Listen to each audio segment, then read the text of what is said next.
હવે next સ્વાધ્યાયનું example છે સ્વાધ્યાય 2.4, જેની રકમ છે એક દારૂડિયો એક સાંકડી ગલીમાં 5 પગલાં આગળ પડે છે અને 3 પગલાં પાછળ પડે છે. 5 પગલાં આગળ પડે છે અને 3 પગલાં પાછળ પડે છે. ત્યાર પછી 3 પગલાં પાછળ પડે છે અને આ રીતે ચાલતો રહે છે, પરંતુ તેનું દરેક પગલું 1 મીટર લંબાઈનું અને તે માટે 1 સેકન્ડ જેટલો સમય લે છે. એક પગલું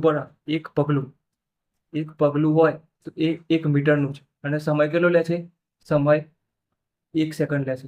1 મીટર કાપા તો 1 સેકન્ડ, તો 5 પગલાં કાપા તો 5 સેકન્ડ, 3 ડગલા પાછળ પડે તો 3 સેકન્ડ વધે. સમય વધતો જાય. તમને ખબર છે, તમે ચાલુ કરો સ્ટોપ વોચ તો સમય વધતો જશે, પાછળ થાય. 3 ડગલા પાછળ પડ્યા તો અહીંયા 5 માંથી 3 મિનિટ 3 સેકન્ડ બાદ કરીને 2 સેકન્ડ આવે, એવું બધું હોતું નથી. તો સમય વધતો રહે, પગલાં વધઘટ થાય. તો તેની આ ગતિ માટે એક્સ વિરુદ્ધ ટી નો આલેખ દોરો. એક્સ વિરુદ્ધ ટી નો આલેખ દોરવાનો છે. એક્સ વિરુદ્ધ ટી, તો વાય વિરુદ્ધ એક્સ યાદ રાખવાનું. વાય ઉપર મૂલ્ય હોય, વાય ઉપર એ એક્સ નું મૂલ્ય આવશે. એક્સ નું મૂલ્ય શું આવશે? વાય ઉપર એક્સ નું મૂલ્ય આવશે અને એક્સ અક્ષ ઉપર શાનું મૂલ્ય આવશે? એક્સ અક્ષ ઉપર એનું ટી નું મૂલ્ય આવશે. આ થઈ ગયું. હવે આગળ રકમમાં શું કહે છે? આલેખીય રીતે કે અન્ય કોઈ રીતે નક્કી કરો કે તેની ગતિને પ્રારંભિક બિંદુથી 13 મીટર દૂર આવેલા ખાડામાં તે કેટલા સમય બાદ પહોંચશે. 13 મીટર, તો કેટલું જવાનું છે? 13 મીટર. 13 મીટર સુધી જવાનું છે અંતર. મીટર એટલે 13 મીટર અંતર સુધી જવાનું છે. હવે આપણે અહીંયા એક્સ ના મૂલ્ય લખીએ, એક્સ ના, અને અહીંયા લખીએ ટી ના, એક્સ અને ટી ના. પણ તમે જ્યારે અહીંયા ગ્રાફ પર મૂલ્ય બતાવો તો તમે કઈ રીતે બતાવશો? એક્સ અને વાય ના. અહીંયા એક્સ અને વાય ના મૂલ્ય બતાવ્યા છે. એક્સ અક્ષ ઉપર શાનું મૂલ્ય છે? ટી નું છે, તો અહીંયા પહેલા ટી નું મૂલ્ય આવશે ને અહીંયા એક્સ નું મૂલ્ય છે. વાય પર શાનું મૂલ્ય છે? એક્સ નું. અહીંયા આ રીતે બનશે તમારે એક્સ અને વાય. તમે ગ્રાફમાં આ રીતના મૂલ્ય બતાવશો એક્સ અને વાય ના. એક્સ ઉપર શાનું મૂલ્ય છે? ટી નું, તો ટી નું બતાવવાનું. વાય ઉપર શાનું છે? એક્સ નું, તો એક્સ નું મૂલ્ય બતાવો. આ થઈ ગયું. ઉગમ બિંદુ અહીંયા છે. હવે અહીંયા આપણે જવાનું છે 5 પગલા આગળ જવાનું છે, 3 ડગલા પાછળ જવાનું છે. તો અહીંયા તમે માની લો કે તમે અહીંયા ઉગમ બિંદુ પર ઊભા છો. ઉગમ બિંદુ પર બંધ 0 હોય, સ્ટોપ વોચ તમે બંધ છે અને તમે ઊભા છો, તો અહીંયા હું લખી શકું 0 0 લખી શકું. તો અહીંયા તમારે શું મૂલ્ય આવે? 0 0. તો તમારે અહીંયા બતાવી દેવાના રાઉન્ડ કરી. આપણે પહેલા મૂલ્ય શોધી લઈએ, પછી આપણે કિંમતો લખી દઈએ છીએ. તો હવે 5 ડગલું આગળ જવાનું છે, તો 5 ડગલું આગળ જાય તો 5 મીટર 5 સેકન્ડ થવાની. 5 મીટર આગળ જવાનું છે તો 5 મીટર થાય તો 5 સેકન્ડ થવાના. કારણ કે 1 મીટર કાપે તો 1 સેકન્ડ થાય. 5 ડગલું પડે.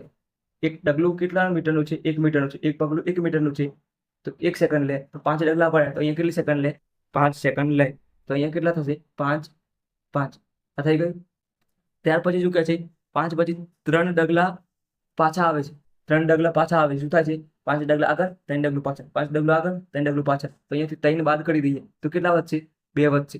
તો 2 વધ્યા, પણ અહીંયા તો 3 ડગલા પાછળ આવે એટલે 3 સેકન્ડ તો થઈ. 3 સેકન્ડ એડ કરવા તો કેટલા આવશે? 2 અને 8. તો થઈ ગયું. અહીંયા શું આવશે? 2 અને 8. અથવા અહીંયા તમે અહીંયા એક્સ નું મૂલ્ય, એક્સ ઉપર શાનું મૂલ્ય છે? ટી નું, તો ટી નું લખવાનું અહીંયા 8 અને 2. શું લખવાનું? 8 અને 2. આ થઈ ગયું. પૂછી નાખીએ છીએ. હવે અહીંયા શું હતું? 3 ડગલા પાછળ આવ્યા હતા, તો અહીંયા સર 5 ડગલા આગળ જવાનું છે. 5 અહીંયા શું કરવાનું છે? 5 ડગલા આગળ. તો અહીંયા મૂલ્ય શું આવશે? 2 અને 5 7. શું આવશે? 7. અને અહીંયા 5 એટલે 8 ને 5 13. તો અહીંયા 13. 5 ડગલા આગળ જવાનું, તો 5 સેકન્ડ વધવાની. તો અહીંયા શું આવશે? 13 અને 7. આપણે એક્સ કેટલા સુધી જવાનું છે? 13 સુધી જવાનું છે. 5 પ્લસ કર્યા હતા તો અહીંયા હવે -3 આવશે. -3 કરશો તો શું આવશે? 7માંથી 3 જાય તો 7માંથી 3 જાય તો શું આવે? 4 આવે. 4. અહીંયા 3 ડગલા પાછળ કરે તો શું વધશે? 3 ડગલા, તો અહીંયા 16 આવશે. 3 ડગલા પાછળ જવા માટે સમય તો વધતો જવાનો. 3 ને 3 16. 16 થઈ ગયું. હવે અહીંયા 3 ડગલા પાછળ, હવે 5 ડગલા પાછળ એડ કરવાના. 5 ડગલા, 5 ને 4 ને 5 9. 9 ડગલા થઈ ગયા. હવે અહીંયા 5 સેકન્ડ ફરીથી એડ કરવાનું, તો 16 ને 5 16 ને 5 21. તો 21 અહીંયા થશે 21 સેકન્ડ. 21 સેકન્ડ. તો અહીંયા તમારે લખતું જવાનું છે. અહીંયા 16 અને 4, અહીંયા 21 અને 9. આ મૂલ્ય અહીંયા ગ્રાફમાં બતાવવાનું છે. હવે -3, તો 9માંથી 3 જાય તો 6, અને 3 એડ કરવાના તો 6 અહીંયા 24. તો અહીંયા શું આવશે? 24 અને 6. આ થઈ ગયું. હવે અહીંયા ફરીથી 5 એડ કરવાના. 5 એડ કરે એટલે 6 ને 5 11. 11 થઈ ગયા. અહીંયા 6 ને 5 કેટલા થશે? 11. હવે 11 અહીંયા ફરીથી 5 એડ કરવાના, તો 24 ને 5 29, તો અહીંયા શું આવશે 29 11 આ થઈ ગયું. હવે અહીંયા 3 બાદ કરવાના ફરીથી, તો 11 માંથી 3 બાદ કરીએ તો કેટલા આવશે 8 આવશે. અને અહીંયા 3 એડ કરવાના, તો 29 30 31 32, તો 32 થઈ ગયા. તો અહીંયા શું આવશે 32 અને 8 આવશે. હવે ફરીથી 5 એડ કરવાના, તો 8 ને 5 13 13 ચાલો 13 લાવવાના, તો 13 આવી ગયા. હવે 5 એડ કરવાના, તો 32 ને 5 કેટલા થશે 37. તો અહીંયા છેલ્લો કયો આવ્યો 37 અને 13, તો 13 મીટર આટલા મૂલ્ય મળી ગયા. હવે ફક્ત આપણે ગ્રાફમાં બતાવવાના છે. તો અહીંયા જુઓ ટીના મૂલ્ય જે આપેલા છે, ટીના મૂલ્ય જે એક્સ અક્ષ પર ટીના મૂલ્ય છે એ કેટલા છે 0 5 8 13, અહીંયા 16, અહીંયા કેટલા છે 16 છે, 16 21 24 29 32 37. તો આ મૂલ્ય એક્સ અક્ષ પર બતાવવાના છે. તો અહીંયા આપણે 5 5 ની ગેપ રાખીને પણ બતાવી શકીએ છીએ. તો અહીંયા જો 0 5 5 10 15 20 25 30 35 અને અહીંયા 40, આ 40 થઈ ગયા. એ આપણે 37 સુધી જવાનું છે. તો આ આવી ગયું 40. હવે ઉપર તો અહીંયા જુઓ 0 2 5 7 9 11 13 સુધી જ છે. તો અહીંયા આપણે બે ની લાઈન બે બતાવી શકીએ છીએ. જેમ જેમ 5 5 ની ગેપ રાખી એમ અહીંયા બે ની રાખી શકીએ છીએ. 2 4 6 8 10 12 અને અહીંયા 14 13 છે છેલ્લું. હવે ખાલી ફક્ત મૂલ્ય બતાવવાના છે. તો 0 0, તો 0 0 આવી ગયા. હવે પહેલું એક્સ અક્ષ પરનું મૂલ્ય છે 5, તો બીજું અહીંયા 5 આવે. એક્સ અક્ષ પર પહેલું હોય 5, બીજું વાય એ પણ 5 નું છે.